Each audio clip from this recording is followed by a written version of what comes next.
Hello, welcome once again in Shastriya tutorials. तो बेटा काफ़ी समय के बाद हम आज वीडियो बना रहे हैं। Sorry for this delay. अच्छा, एक्चुअली वीडियो बनाने का मकसद ये है कि कल एक बच्ची का यानी कि आयुषी हमारी स्टूडेंट है, उसका एक कमेंट आया था कि sir page number 5.97 T S Grewal edition 2022-23 का जो क्वेश्चन नंबर 17 है इसका आंसर नहीं निकल रहा है। तो हमने कहा भी चलो ठीक है। वैसे मोस्ट प्रोबेबली मेरी कोशिश ये रहती है कि जो भी क्वेरी आए कमेंट बॉक्स में उसको मैं 24 आवर्स के अंदर रिजॉल्व करूं। तो आई होप अभी मैं 24 आवर्स के अंदर ही चल रहा हूं। तो चलो विदाउट डिलेइंग मैं इस क्वेश्चन को सॉल्व करता हूं। ठीक है, तो क्वेश्चन एक बार देख लेते क्या कहता है sunrise limited reported net profit after tax. ध्यान से देखना बेटा, आफ्टर टैक्स है 6,40,000 for the year ended this and this. Okay, relevant extract of balance sheet. तो एक्सट्रैक्ट मतलब बैलेंस शीट का छोटा सा टुकड़ा है, वो ऑब्वियसली हमको यहाँ दिख ही रहा है। तो चलिए स्टार्ट करते हैं इसको आगे। क्या कहता है, इन्वेंट्रीज दे रखी है, ये प्रीवियस ईयर हो गया, ये हमारा करंट ईयर हो गया। प्रीवियस ईयर मतलब जो छोटा साल होता है उसको प्रीवियस ईयर बोला जाता है, तो साल बड़ा होगा उसे करंट ईयर बोला जाएगा। ट्रेड रिसीवेबल दे रखे हैं, प्रीपेड एक्सपेंस दे रखा है, ट्रेड पेबल दे रखे हैं, प्रोविजन फॉर टैक्स दे रखा है। क्लियर है। तो इन्वेंट्रीज यानी हमारी current asset, trade receivable current asset, prepaid expense current asset, trade payable हमारी करंट लायबिलिटी हो गया। और प्रोविजन फॉर टैक्स हमारा एक, ये तो होगा हमारा टैक्स पेड और ये हो जाएगा हमारा टैक्स मेड। ठीक है। जिनको इनमें थोड़ा कंफ्यूजन है टैक्स पेड टैक्स मेड, मैंने CFS की पूरी सीरीज बना रखी है। मैं ऊपर आपको आई बटन में और डिस्क्रिप्शन बॉक्स में उसका लिंक भी दे दूंगा, तो प्लीज जो उसको देखना चाहे तो उसको आराम से देख सकता है और अपने कॉन्सेप्ट को क्लियर कर सकता है। ठीक है। तो नीचे क्या कह रहा है, इन्फॉर्मेशन एडिशनल इन्फॉर्मेशन कहती है sorry, depreciation charge on plant and machinery 55,000। देखिए डेप्रिसिएशन हमारा क्या होता है सर, ये हमारा होता है non cash non operating expenses, इसको हम 55,000 ऑपरेटिंग में डालेंगे। Insurance claim receive 50,000।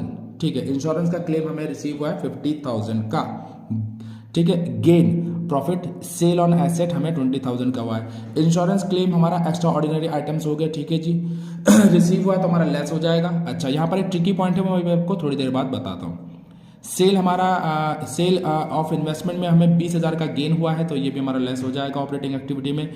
फिर कहता है हमने क्या बनाना है सर, उसका calculate the cash flow from operating activity. Clear है। चलिए तो विदाउट डिले हम इसको बनाना शुरू करते हैं। तो चलिए स्टार्ट करते हैं। तो सबसे पहले हमारा जो होगा वो आएगा नेट प्रॉफिट आफ्टर टैक्स। तो वो क्वेश्चन में गिवन है नेट प्रॉफिट आफ्टर टैक्स, जो कि हमें गिवन है 6,40,000 का। ठीक है जी। और अब इसमें हम देखते हैं हमारा प्रोविजन फॉर टैक्स, वो भी देख लेते हैं जी। ऐड कर देंगे हम इसमें provision for tax. Provision for tax कौन सा करेंगे सर, इसमें हम करंट ईयर वाला। क्लियर है जी। क्योंकि ये जो प्रोविजन फॉर टैक्स होता है ये टैक्स मेड होता है, और मेड हमारा वर्किंग नोट में आता है। वर्किंग नोट को मैं इसी के अंदर बना रहा हूँ क्योंकि वर्किंग नोट की इतनी सारी वैल्यूज अभी है नहीं, तो हम इसको डायरेक्ट इसके अंदर बना सकते हैं। तो वो कितना सर मेरा, वो मेरा है 20,000 का। क्लियर है। चलिए जी, तो ये था मेरा 20,000 का, इसको अभी यही लिख देता हूँ अंदर। ठीक है जी। ओके, फिर इसमें हमारा आ जाता है sir less extra ordinary items. Extra ordinary items में हमारा जो लेस हो रहा है, अच्छा जो लेस है वो देख लेते हैं क्या है, और जो हमारा माइनस या प्लस क्या होता है वो देखते हैं। अच्छा, क्वेश्चन में दिख रहा था आपको कि इंश्योरेंस क्लेम आपको रिसीव्ड हो रहा था, तो यहां पर लिख कर देंगे इंश्योरेंस क्लेम रिसीव। ये एक्स्ट्रा ऑर्डिनरी आइटम है। ठीक है जी। कितना था सर, 50,000 का, तो इसे लेस कर देंगे। एक्स्ट्रा ऑर्डिनरी आइटम्स वो होते हैं, देखो बिजनेस की जो कोर एक्टिविटी होती है वो सेल और परचेज करना, पर जो इंश्योरेंस क्लेम है वो हर बार थोड़ी मिलेगा आपको, या ये आपका रेगुलर एक्टिविटी थोड़ी है, ये तो कभी कभार होती है, तो इसको हम एक्स्ट्रा ऑर्डिनरी आइटम्स बोलते हैं। अच्छा जी। अच्छा, यहाँ पर जो एक ट्रिकी चीज थी वो दोबारा देखते हैं, एक बार आपको क्वेश्चन आपके सामने रखते हैं। अच्छा देखिए यहाँ पर क्या कहता है, इंश्योरेंस क्लेम रिसीव 50,000। अब देखिए इंश्योरेंस क्लेम आपको जो मिला है 50,000 का, यहीं पे वो ट्रिकी था जिस वजह से क्वेश्चन का आंसर नहीं निकल रहा था बच्चों का। देखिए इंश्योरेंस क्लेम आपको रिसीव हुआ है 50,000 का, तो ऑब्वियस ये बात है इंश्योरेंस क्लेम तभी रिसीव होगा जब बेटा आपको लॉस हुआ होगा, और हम मान के चलते हैं कि भाई जो लॉस हुआ होगा वो भी 50,000 का ही लॉस हुआ होगा। क्लियर है। क्योंकि कंपनी यानी इंश्योरेंस कंपनी कभी भी आपको ज्यादा पैसा नहीं देती है। 11th क्लास में पढ़ा होगा आपने, क्लेम अगर आप 10,000 का करते हो तो आपको वो कितना देगी, 8,000 या 6,000। क्लियर है। तो हम यहाँ पर बाय डिफॉल्ट मान के चलते हैं इंश्योरेंस कंपनी ने हमें जो क्लेम दिया 50,000 का, तो हमारा जो लॉस हुआ है वो भी कितने का हुआ होगा, 50,000 का। तो उस 50,000 को हम क्या कर देंगे सर, ऐड कर देंगे। तो ऐड लॉस, ठीक है, ऐड लॉस लिख देंगे बस, ऐड लॉस। तो इसको ब्रैकेट में लिख देंगे हम एक्स्ट्रा ऑर्डिनरी आइटम्स। क्लियर है सर, 50,000। ओ ये थोड़ा ये प्लस में आएगा, मैंने निशान लगा दिया, इसको प्लस लेके चलेगा, ठीक है जी। तो ये कितना हो गया, ये प्लस का ये माइनस का कैंसिल हो गया, तो हमारा केवल बचा केवल यहाँ पर 20,000। क्लियर है, तो ये हमारा 20,000 हो गया। इसको ऐड किया तो 6,60,000 हमारा आ चुका है। तो ये जो 6,60,000 आया है ये हमारा क्या है, ये है हमारा net profit before tax and extra ordinary items. ठीक है, ये net profit before tax and extra ordinary items हमारा आ चुका है। ठीक है जी। इसके बाद हमने क्या करना है, इसके बाद हमने करना है सर, वो क्या होता है हमारा सर, वो होता है हमारा नॉन कैश और नॉन ऑपरेटिंग एक्टिविटी। क्लियर है, थोड़ा इसको साफ कर लिया जाए। ठीक है, तो अब यहां पर हम करेंगे सर अपना non cash and non operating activities. तो ये हमने लिख दिया सर अपना, क्या लिख दिया सर, ऐड और less non cash and non operating activity. Non cash and non operating activities वो एक्टिविटीज होती हैं जिसमें कैश की इन्वॉल्वमेंट नहीं होती है। और आपके क्वेश्चन में कौन सी एक्टिविटी ऐसी है जरा देख लेते हैं। तो सर एक तो हमारा हो गया डेप्रिसिएशन, ठीक है, 55,000 का डेप्रिसिएशन ये हमारा आ चुका है पहले ही। और एक आएगा हमारा gain on sale of investment. ये दो हमारी नॉन कैश और नॉन ऑपरेटिंग एक्टिविटीज है। क्लियर है, चलिए ठीक है, तो इसको भी लिख लेते हैं फटाफट विदाउट डिले। चलिए तो लिखते हैं। तो डेप्रिसिएशन हमारा क्या होता है सर, ऐड होता है। क्लियर है, तो ऐड डेप्रिसिएशन। डेप्रिसिएशन कितना था सर मेरा, 55,000 का, तो ये हमने लिख दिया 55,000। क्लियर है, और लेस हो जाएगा सर हमारा गेन यानी profit on sale of investment, on sale of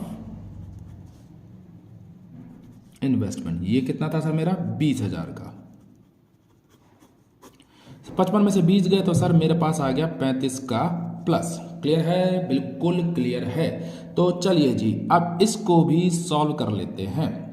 तो इसको ऐड किया, मेरा कितना आ गया 000, और ये मेरा कितना आ गया 6 5 11 7 लाख, नहीं 7 लाख कहाँ से आएगा, 695 हो जाएगा। ठीक है, 6,95,000। अब ये जो आया है इसको मैं क्या नाम दे दूं, जो 6,95,000 आया है इसको बोला जाएगा sir operating profit before working capital changes. Working capital changes का मतलब ये हो गया कि अब हमने सारी करंट एसेट्स और करंट लायबिलिटीज को लेना है। तो ठीक है सर, इसमें आता है हमारा operating profit before working capital changes में decrease in current asset and increase in current liability add होता है, और इंक्रीज इन करंट एसेट और डिक्रीज इन करंट लायबिलिटी हमारा लेस होता है। तो चलो एक बार फटाफट देख लेते हैं बुक में कौन कौन से हमारी हैं क्या नहीं है। चलिए सर क्वेश्चन में देखें, अरे काफी ऊपर चला गया क्वेश्चन, थोड़ा नीचे कर लेते हैं। यस, तो इन्वेंट्रीज यानी करंट एसेट सर मेरी डिक्रीज हो रही है, कितने से, 10,000 से, तो ऐड हो जाएगी। ट्रेड रिसीवेबल मेरी क्या है, करंट एसेट, ये मेरी इंक्रीज हो रही है, तो ये लेस हो जाएगी 40,000 से। प्रीपेड एक्सपेंसेस भी मेरे इंक्रीज हो रहे हैं, तो ये भी लेस हो जाएगा कितने से, 14,000 से। ट्रेड पेबल मेरे इंक्रीज हो रहे हैं, लायबिलिटी इंक्रीज होती है तो प्लस होता है कितने से, 30,000 से। ठीक है, अब प्रोविजन फॉर टैक्स में हमारा अब जो आएगा ये पेड वाला आएगा। ठीक है ना, चलिए तो फटाफट लिखते हैं इसको। तो ठीक है, मैंने टाइम बचाने के लिए पहले लिख दिया इन्वेंट्रीज और ट्रेड पेबल। इन्वेंट्रीज बड़ी थी मेरी 10,000 से और ट्रेड पेबल बड़े थे मेरे 30 से, डिफरेंस जो आया था मेरा। ठीक है ना, तो ये टोटल हो जाएगा मेरा 40,000 का। क्लियर है, अब हम इधर भी देख लेते हैं इंक्रीज इन करंट एसेट और डिक्रीज इन करंट लायबिलिटी। तो ट्रेड पेबल में हमने पहले बताया था आपको 40,000 आ रहा था, तो माइनस का 40,000, और ये आ रहा था माइनस का 14,000, तो ये कितना हो गया माइनस 54,000। क्लियर है सर, चलिए सॉल्व कर लें।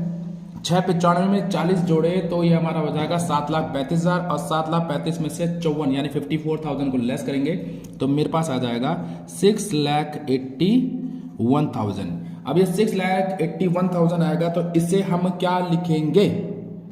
तो सर इसको लिखेंगे हम, प्लस में आया है तो कैश